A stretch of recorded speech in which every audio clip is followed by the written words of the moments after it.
Assalamualaikum warahmatullahi wabarakatuh. Jumpa lagi di channel kita ini, channel Dr. Safari Online. Kali ini agak berbeda dengan kebiasaannya ya. Kali ini kita akan membahas tentang efek pasca vaksinasi COVID-19. Tapi ini adalah menceritakan pengalaman pribadi apa yang terjadi ketika setelah divaksinasi ya. Kalau beberapa sejak awal dulu sampai yang kemarin kan kita selalu mengedepankan sitasi ilmiah ya, artinya setiap yang kita sampaikan dilandasi dengan argumen ilmiah. Nah, untuk kali ini adalah testimoni ya, dalam arti walaupun testimoni tetapi sebelumnya sudah ada dasar ilmu pengetahuan yang mendasarinya. Ya, nanti yang kita bahas adalah yang pertama, kenapa saya mengikuti vaksinasi COVID-19 ya. Yang kedua, alur vaksinasi COVID-19 nanti singkat saja. Nah, yang paling pokok nanti adalah efek setelah vaksinasi. Apa efeknya dan seberapa berat efek yang terjadi nanti ya. Nah, yang pertama ya, tempat vaksinasi ini saya melakukan vaksinasi di Klinik Al-Mabrur ya. Itu adalah gambar kliniknya. Ini gambar sebelum dimodifikasi untuk dilakukan pengerjaan klinik ya, pengerjaan vaksin ya di Klinik Al-Mabrur ya. Nah, untuk yang setelah divaksin kemarin agak berubah karena ada perubahan menyesuaikan dengan tuntutan ya, tuntutan vaksinasi ya maksudnya. Ya, kemudian alasan mengikuti vaksin ya, baik alasan medis maupun non medis ya. Apa alasan medisnya? Ya, alasan medisnya kan sudah disampaikan bahwa aman ya, vaksin COVID ini kan aman ya. Beberapa waktu kami memang menyampaikan PowerPoint video tentang mempertanyakan apakah vaksin COVID Sinovac CoronaVac ini aman apa tidak nih gitu ya. Nah, yang pokok aman dulu ya. Ya, karena kan sudah disampaikan ternyata setelah melalui berbagai macam penelitian ya memang dibuktikan aman dulu. Nah, yang pokok itu dulu ya. Yang kedua ya, belum ada obat atau metode pengobatan yang lain untuk menanggulangi COVID-19 ini ya. Jadi usaha yang bisa dilakukan apa ya, 3M itu ya, mencuci tangan, memakai masker, menjaga jarak ya. Nah, itu yang pokok itu sebenarnya. Nah, ditambah dengan vaksinasi ini ya, dengan vaksin COVID-19 ini ya, itu untuk memaksimalkan usahanya ya. Jadi itu yang di alasan medisnya, karena kan kalau kita divaksin ya, hasil interim kemarin laporannya ya kan sekitar 60-an% ya, plus minusnya ya. Nah, itu artinya bahwa kalau kita tidak divaksin ya, kemungkinan kalau kita terkena COVID-19 ya, kemungkinan menjadi berat itu adalah 3 kali lipat. Jadi artinya kalau dibalik ya, berarti kalau kita divaksin risikonya berkurang 3 kali lipatnya gitu ya. Kalau kita kena COVID, risiko untuk jadi berat itu berkurang 3 kali lipatnya ya, risikonya. Apakah mesti bebas dari COVID? Ya belum tentu juga ya, karena kan ada berbagai macam faktor yang menyebabkan apakah vaksinasi itu berhasil atau tidak ya. Itu alasan medisnya. Sedangkan alasan non medisnya adalah ini masalah keyakinan ya, kewajiban taat pada pemerintah ya, selama pemerintah kita itu tidak memerintahkan kepada kejelekan. Nah, sekarang kan vaksinnya kan aman, tujuannya baik ya, sehingga tidak ada alasan untuk bagi saya pribadi terutama untuk tidak mengikuti vaksinasi ini ya. Yang kedua adalah alasan non medisnya itu adalah etika dan kepatutan ya. Dalam arti apa? Dalam arti saya sebagai dokter, kalau sudah dibuktikan bahwa vaksinnya aman dan ada data ilmiahnya yang dikeluarkan, tidak layak kalau saya tidak mendukung gitu. Apalagi sudah ada fatwa dari komisi dari MKEK ya, Majelis Kode Etik Kedokteran, yang menganjurkan, memerintahkan dokter untuk mendukung program vaksinasi ini ya. Nah, Itu alasannya. Nah, ini alur vaksinnya itu secara ringkas begini ya. Jadi ada 4 meja kemarin itu ya. Meja pertama itu adalah administrasi ya. Administrasi itu ya screening namanya siapa dan seterusnya itu ya. Itu kan biasa, di mana-mana juga begitu kalau mau, jangankan vaksinasi ya, mau periksa juga begitu ya. Kita mau masuk sekolah juga begitu ya, screening administrasi ya, memenuhi syarat apa tidak ini. Termasuk kategori orang yang berhak untuk mendapatkan vaksinasi di awal atau tidak gitu ya, termasuk kategori itu apa tidak. Nah, kemudian setelah itu di screening, divaksinasi, baru diobservasi ya 30 menit ya. Nah, setelah melewati meja pertama, ini adalah meja kedua ya, screening kesehatan. Itu isinya begini nih, pertanyaan ya.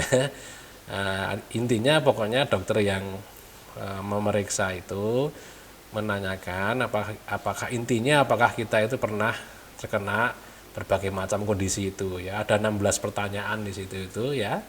Nah, nanti kalau kita sudah ditanya dan kita sudah menjawab dengan jujur, yang penting dijawab dengan jujur ya. Nah, nanti kalau sudah dijawab dengan jujur, nanti ditentukan nah apakah layak untuk divaksin atau tidak. Nah, kemarin setelah di screening ini ternyata saya lolos untuk vaksin ya, sehingga dilakukan vaksinasi. Nah, ini ya disuntik di lengan kiri ya, di lengan kiri. Nah, kemudian diobservasi setelah disuntik dapat ini sertifikat ya, kartu vaksinasi dan sertifikat nih ya, kapan baliknya lagi kapan gitu ya. Nah, ternyata baliknya besok disuntik lagi tanggal 9 Februari 2021. Nah, ini kemudian ini masih diobservasi ya selama 30 menit ya, untuk menjaga hal-hal yang tidak diinginkan kalau ada terjadi sesuatu ya. Nah, sekarang apa efeknya setelah vaksinasi ini ya? Yang saya rasakan nyeri di tempat injeksi ya. Jadi di lengan kiri itu terasa, yang di bekas suntikannya itu terasa sakit ya.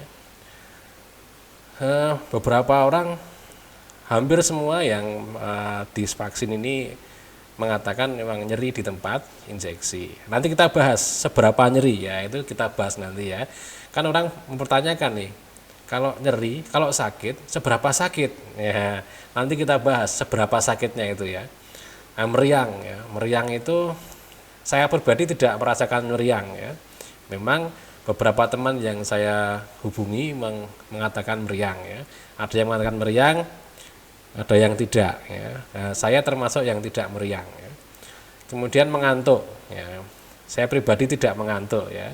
Jadi setelah divaksin itu sampai berikutnya itu enggak ngantuk sama sekali ya. Kemudian saya coba untuk menghubungi beberapa teman ya yang sudah divaksin juga. Ya, memang ada yang ngantuk sampai 5 jam ya. Tapi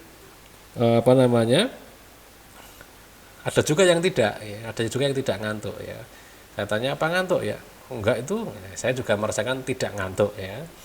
Kemudian jadi yang saya rasakan itu hanya nyeri di tempat injeksi. Nah, sekarang pertanyaannya seberapa nyeri ya, seberapa nyeri gitu ya.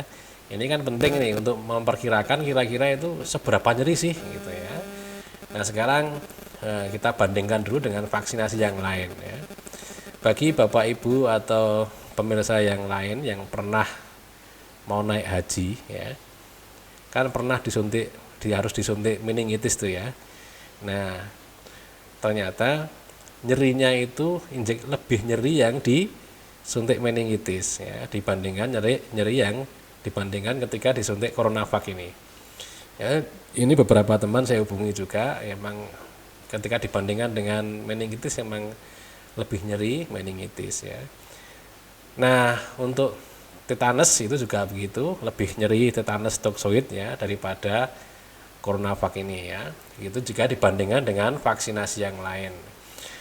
Nah, bagaimana jika dibandingkan dengan injeksi yang lain selain vaksinasi ya? Kalau Bapak Ibu pernah atau pemirsa yang pernah melakukan injeksi vitamin misalnya, vitamin B1 misalnya, jelas lebih sakit vitamin B1 ya. Ya. Kemudian Apa pernah disuntik vitamin B1 Dok? Pernah ya. Ya, jadi steroid ya, steroid itu juga lebih nyeri ya, nyeri sekali kalau steroid ya. Steroid sakit ya. Kemudian injeksi analgesik ya, itu juga sakit. Jadi ketika misalnya ya pas pusing sekali sampai nggak tahan minum obat nggak bisa sembuh ya, kemudian diinjeksi dengan anti nyeri ya, itu lebih sakit ya, jauh lebih sakit dibandingkan suntikan dari CoronaVac ini. Nah, untuk injeksi KB memang saya tidak mengalami ya injeksi KB ini ya, tapi saya bertanya kepada sejawat lain yang pernah injeksi KB ya, yang perempuan tentu ya. Nah, memang katanya memang lebih sakit injeksi KB ya. Jadi masalah nyeri ini masalah biasa ya, karena video sebelum ini kan sudah dibahas juga ya. Karena adanya aluminium hidroksida ya, itu tidak berbahaya ya, meskipun menimbulkan nyeri ya. Nah, itu logika pertama ya. Logika keduanya itu ya wajar saja kalau kita punya kulit utuh ya, kemudian kok ditusuk dengan jarum kok nggak nyeri, kan aneh ya, aneh juga kan ya, malah dipertanyakan mau disuntik dicoblos jarum kok nggak sakit, kan ada apa ini gitu ya. Jadi seberapa nyeri ya, ternyata tidak terlalu nyeri ya, wajar-wajar saja sih nyerinya, menurut saya masih ringan nyerinya ya. Dan nyeri itu kira-kira 30 menit nggak sampai sudah hilang ya, nggak sampai 30 menit sudah hilang ya. Justru yang paling sakit, paling kalau di walaupun tidak terlalu nyeri ya, tapi kalau di apa namanya dipresentasekan itu nyerinya itu hanya di 10 menit awal gitu ya. Paling nyeri memang ketika obat vaksinnya dimasukkan ya. Setelah itu mulai berkurang, nanti 10 menit itu sudah mulai hilang ya, 30 menit hilang itu. 10 menit itu sudah mulai berkurang jauh ya, 30 menit sudah hilang ya. Kemarin memang saya sempat khawatir ya kalau ada sesuatu ya, ternyata tidak terjadi apa-apa ya. Ya, saya kira demikian dulu ya. Nanti kalau suntik yang kedua ada sesuatu, nanti saya sampaikan lagi ya. Ini yang suntik yang pertama, efeknya seperti itu. Saya tidak merasakan efek apa-apa selain efek suntik, ya, efek nyerinya itu ya. Ya, saya kira demikian dulu. Terima kasih. Assalamualaikum warahmatullahi wabarakatuh.